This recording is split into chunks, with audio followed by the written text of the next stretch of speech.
सभी YouTube family का हमारे चैनल में बहुत बहुत स्वागत है। आप सभी लोगों के लिए कहानी लाई हूँ। कहानी बहुत सुंदर है, पूरी सुनना तभी समझ में आएगी। कहानी का नाम है कुछ तो मजबूरियाँ रही होंगी। अलसाई सी सुबह सूरज की रोशनी रोशनदान से छनकर शिरीष के मुख पर पड़ने लगी थी। शिरीष उनींदा सा उठा और ऑफिस जाने की तैयारी में लग गया। 6 महीने से शिरीष के मन की उमंग कहीं खो चुकी थी। रोज ऑफिस जाना और लौट कर आना, बस यही जीवन अपना लिया था। बुझे मन से सारा काम करता रहता था। आज से 1-1.5 साल पहले की ही तो बात है। टेली कम्युनिकेशन कंपनी में कस्टमर ऑफिसर के पद पर तैनात शिरीष ऑफिस में अपने केबिन में बैठा हुआ था।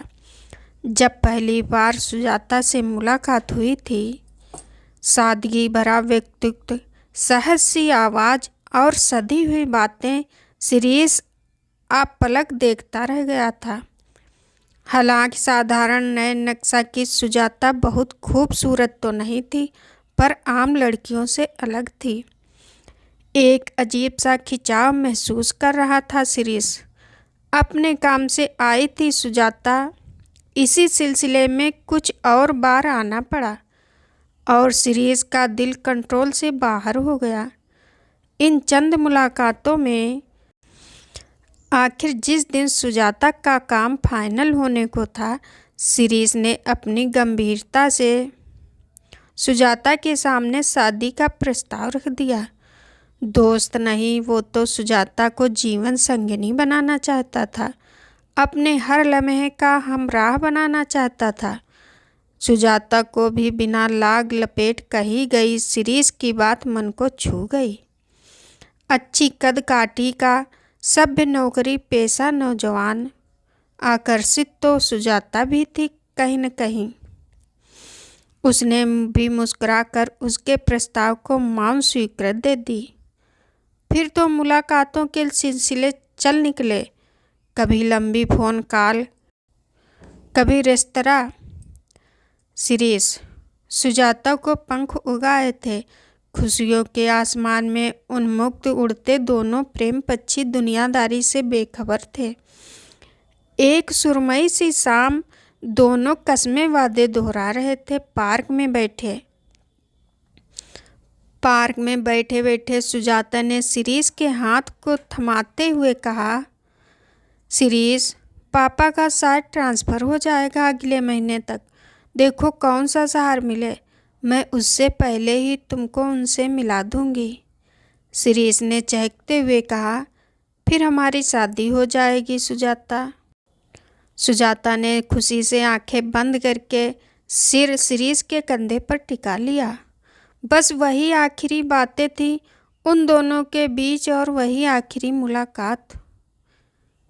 घर लौट शिरीष ने सुजाता को सैकड़ों बार फ़ोन किया, पर फ़ोन नहीं लगा। शिरीष ने कई दिन इंतज़ार किया, पर समझ ना आया। काफ़ी बार पार्क रेस्टोरेंट भी उसी नियत समय पहुंचा जब सुजाता अक्सर आती थी, पर निराशा ही हाथ लगती। इस तरह सुजाता के घर जाना ठीक भी नहीं लग रहा था, क्योंकि पहले कभी गया नहीं था, पर कोई और रास्ता नहीं था। इसलिए सारी कोशिश बेकार होने पर उसने सुजाता के घर जाने को मन बना लिया। मन में अजीब अजीब सी बातें आ रही थीं, पर जब शिरीष दिए गए पते पर पहुंचा तो घर के दरवाजे पर ताला पड़ा हुआ था। पड़ोस में पूछने पर बताया गया कि सुजाता के पापा का किसी शहर में ट्रांसफ़र हो गया है, तो वो लोग सपरिवार वहीं चले गए हैं। किसी शहर में ये उस पड़ोसी को भी याद नहीं था।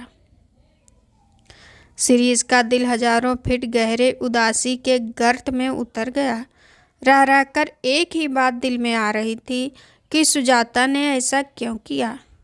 आखिर मुझसे कोई गलती हुई थी क्या? उसकी कोई मजबूरी थी? लेकिन जो भी था, किसी भी तरह बताना तो था। क्या हुआ उन प्रेम के कस्मों वादों का? ओह, तो क्या मेरी सुजाता भी औरों की तरह छिछली निकली? मन मनाने को तैयार ना था। तब से बस सारे रंग हवा हो गए शिरीष की जिंदगी से। रात में सुजाता को याद करते करते सो जाता। सुबह से शाम उसके निशान ढूंढता फिरता।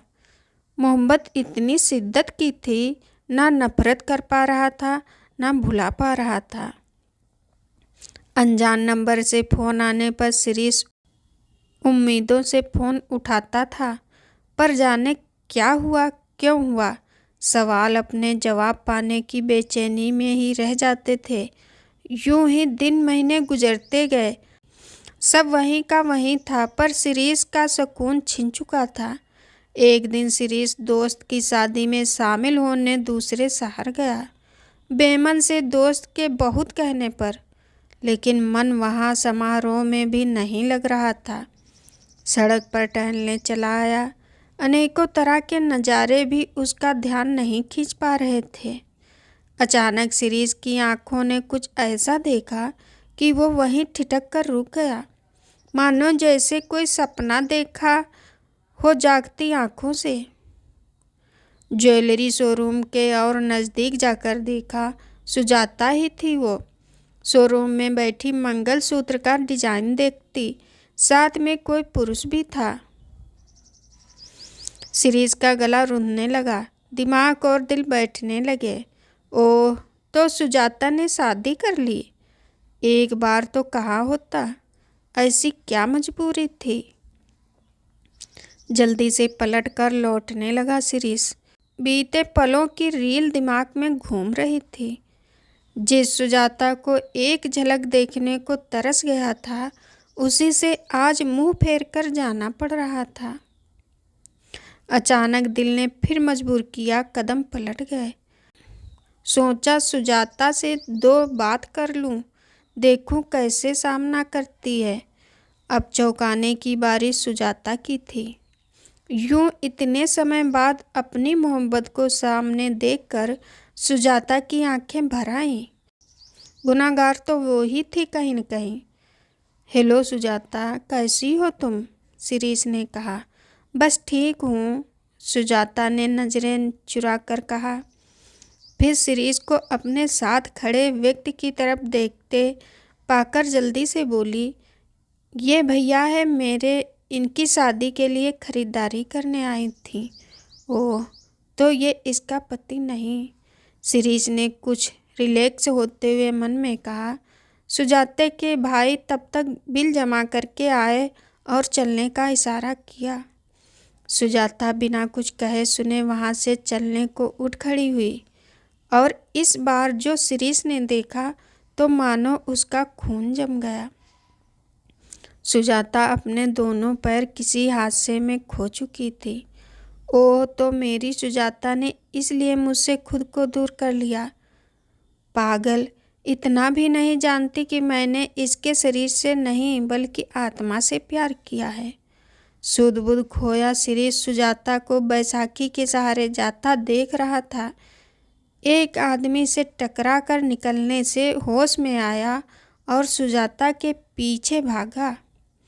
अगले ही पल शिरीष सुजाता का हाथ थामकर खड़ा उसे कह रहा था, सुजाता, इतना कमज़ोर नहीं था हमारा प्यार।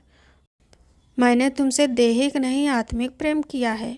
मैं तुम्हारे बिना जीवन की कल्पना भी नहीं कर सकता। लौट आओ सुजाता, अपने सपनों में रंग भरने हैं हमें। सुजाता के भाई जो आवाक खड़े देख रहे थे, सब समझ गए। अविरल आंसू बहाती सुजाता के सिर पर हाथ फिराकर बोले, इससे अच्छा जीवन साथी हम तुम्हारे लिए नहीं ढूंढ सकते थे। मैं अपनी शादी से पहले अपनी बहन के हाथ पीले करूँगा। और शिरीष को गले लगा लिया। प्रेम की उन्मुक्त तितलियाँ फिर से खुले आसमान में उड़ने लगी थीं। प्यारे दोस्तों, आप लोगों को ये कहानी कैसी लगी? अगर पसंद आई हो तो प्लीज़ कमेंट करके ज़रूर बताना।